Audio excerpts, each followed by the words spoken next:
Here with the NRL referee Ziggy. Przeklasa-Adamski. This is for my super athlete, one of the NRL referees. My first question is, how many training sessions do you do a week? Depending on the week. In pre-season, obviously it's a bit different because we're training 5 days of the week, Monday to Friday with weekends off until trials start. So each day we typically do 3 or 4 physical sessions each day. So yeah, minimum we're doing 15 a week in pre-season. And then during the season that eases off. We still do the 3 sessions a day, but we do get a day off every week, being a Tuesday for recovery, where you do your own recovery session like a swim for about an hour, involving swimming and stretching, mobility. And then the other days of the week will depend about what your weekend appointments are. So last weekend I refereed as a pocket referee up in Townsville on the Thursday, and then I just refereed, touch judge on the Easter Monday.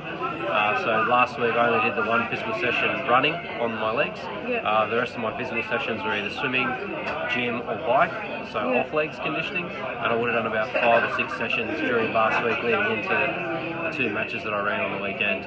This week I've only got the 1 game in New Zealand on the Saturday, so I'll have a heavier load throughout this week, so I'll probably do about 7 to 10 sessions throughout the week. What type of training do you do? Yeah, so the type of training will vary depending on the time of year. So obviously in pre-season we're generally building up our cardio base.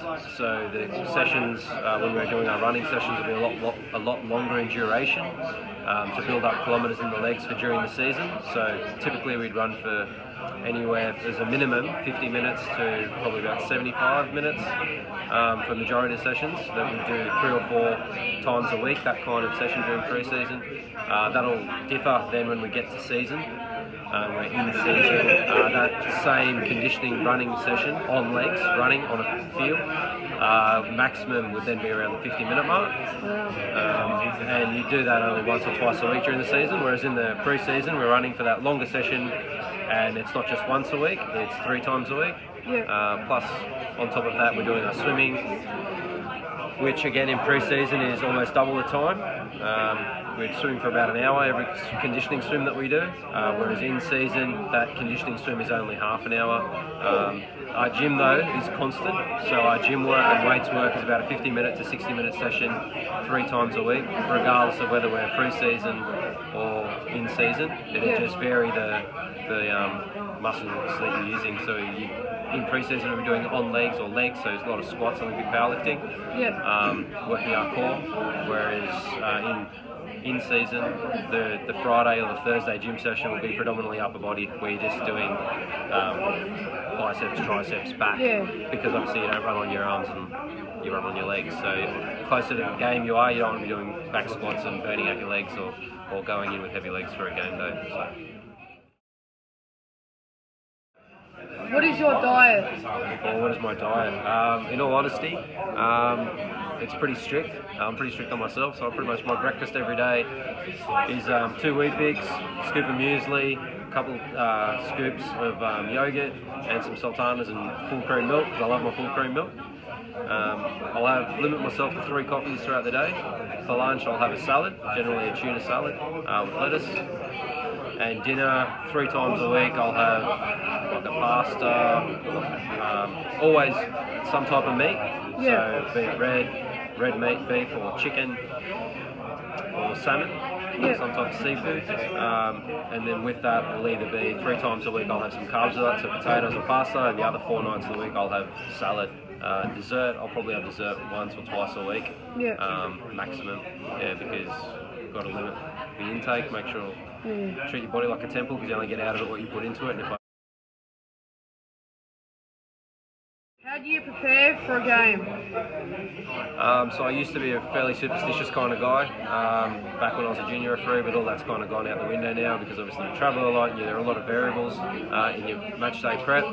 Sometimes the airline can use your luggage, so I guess simply my carry-on is always in my carry-on bag. I've got everything I need for my game, whether it be uniform, whistles, boots, whatever. just so in case the airline does lose my gear, I've got it. Yeah. But then in terms of my own pre-game ritual, at some point throughout the day I'd like to just have some time with myself, whether that be just grabbing a coffee on my own or going for a walk, or if I'm at home, then that drive to the ground is more likely by myself. Outside of that, I'm pretty open to anything. This year, for instance, with the first grade matches, we tend to gather with the rest of the on-field officials and have like a pre-game lunch or pre-game early dinner, just to go over a few things, have a bit of a joke and a laugh, take the nerves off for the younger guys that are in the squad, and you also get to mingle and socialise with the satellite guys, because sometimes the touch judges are living in Queensland and turning up on game day, or New Zealand, so we get together a bit of a family before the game, and you get to meet everyone. But as far as my own pre-game prep now, it's throughout the week I'll make sure I'm across players' names so that I can refer to them by first name basis. That's my job and that's the expectation.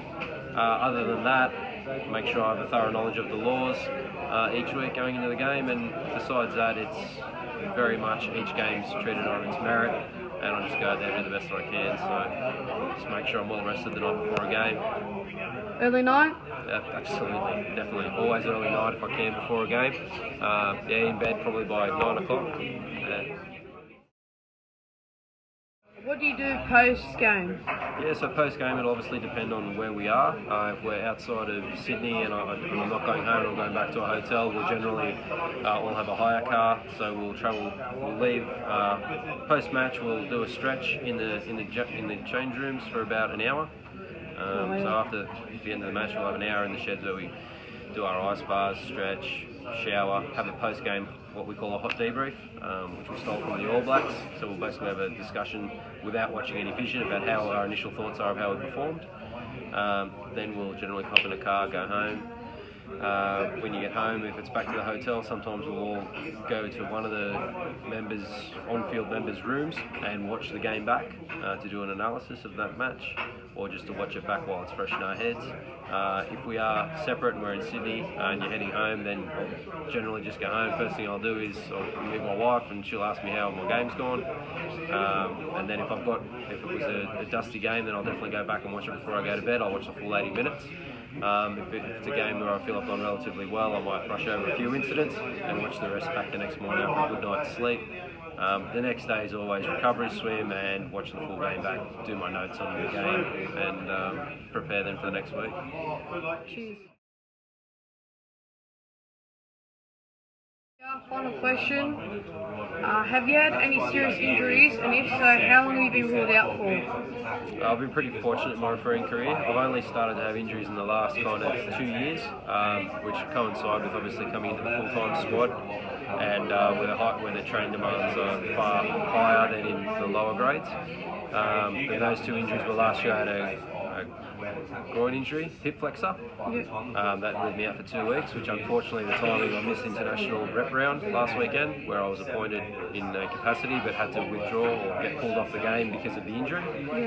So it was fortunate though, only because I only missed 2 weeks out of a 26-week season, so you take the good with the bad, and I was pretty lucky that it was only 2 weeks. And then this year in the pre-season, after having such a long year last year, where I was fortunate enough to go to World Cup, I guess the back end of it was because I went so long without having a break. When it came back to pre-season, we returned in the new year. I had a lower back injury that we thought was a calf injury, so I missed maybe 2 months of running. Because every time I ran I'd start getting a build-up of pain in my calf, and we thought it was compartment syndrome. The pain was that severe, but it turned out just being my L4 and L5 was pushing down on my disc and pinching my nerve and referring pain to my calf. So I've been able to make a full recovery. So I've been very, very fortunate in my career, touch wood, that I haven't had to actually miss that much on-field time. From the point at which I became a referee. Back when I used to play, it was a little bit different, but that was many years ago now, and now that I'm just refereeing, I've been pretty fortunate. Thank you, Ziggy. Thanks, mate. It's been a great help. Good luck on the weekend. Have you do well for the rest of the season. Cheers, buddy.